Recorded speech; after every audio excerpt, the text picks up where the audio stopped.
се согласувам со советничкото уште еднаш дека луѓе кои што не ни сонувале дека ќе бидат на функција, сега им се отвара можност да бидат на некоја функција. И мислам дека не е добро на овој начин да се станува функционер. Предпоставувам дека тоа е цената на луѓе кои што се свесни за тоа дека ова им е шансата. Тоа е трагедија. Тоа е жално.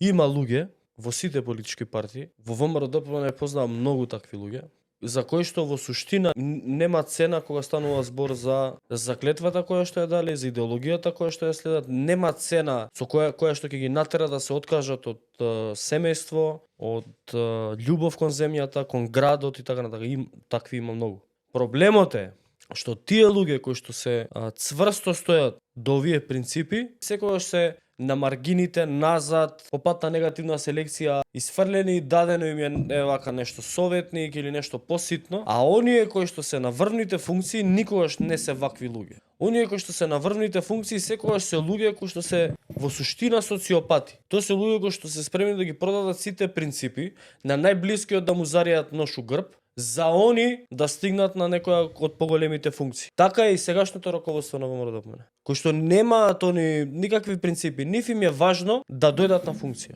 И сега кога се дојдени на функција, грчевито ја држат таа функција и не дозволуваат ништо да ги поколеба. Не може да надвладе едноставно принципот над нивните болни амбиции.